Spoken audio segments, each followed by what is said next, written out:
Pune जिल्ह्यामधल्या top 9 बातम्या पाहूयात।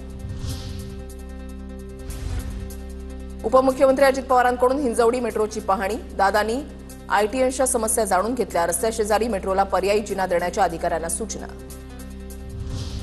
पुणेकरांची वर्षभराची पाण्याची चिंता मिटली। पुणे शहराला पाणी पुरवठा करणाऱ्या खडकवासला धरणामध्ये 21 टीएमसी पाणी साठा। पुणे शहरामध्ये सापडले 41 अनधिकृत होर्डिंग। आमच्या वॉर्डामध्ये एकही अनधिकृत होर्डिंग नसल्याचा अहवाल देणाऱ्या अधिकाऱ्यांच्या अडचणीत वाढ। अनधिकृत होर्डिंगमुळे नागरिकांच्या जीवाला धोका।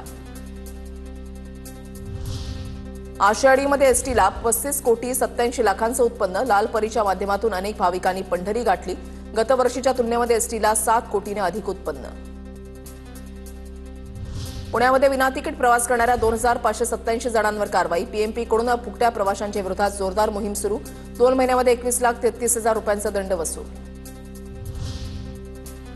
पुण्यामधल्या पानशेत धरण फुटीच्या घटनेला 64 वर्ष पूर्ण। मावळा जवान संघटनेकडून पानशेत जवळच्या खानापूरमध्ये स्मृती या विशेष कार्यक्रमाचं आयोजन। पिंपरी चिंचवड पालिकेकडून राबवण्यात आला किड्स सायकल डे हा उपक्रम। हरित सेतू उपक्रमांतर्गत राबवण्यात आली योजना। ज्ञान प्रबोधिनी नवनगर विद्यालयाच्या विद्यार्थ्यांसोबत घेण्यात आला उपक्रम। पिंपरी चिंचवडमध्ये आता ड्रोनद्वारे हरवलेल्या व्यक्तींचा शोध घेतला जाणार। पिंपरीमधील अग्निशमन अधिकारी आणि कर्मचाऱ्यांना विशेष प्रशिक्षण दिले जाणार। पिंपरी चिंचवडच्या बावधनमधील भोंदूबाबा प्रसाद तामदारच्या बाबतीमध्ये धक्कादायक खुलासे। भोंदूबाबा पॉर्न व्हिडिओ पाहत असल्याची माहिती तपासामध्ये समोर। भोंदूबाबाकडे अनेक भक्तांचे व्हिडिओ।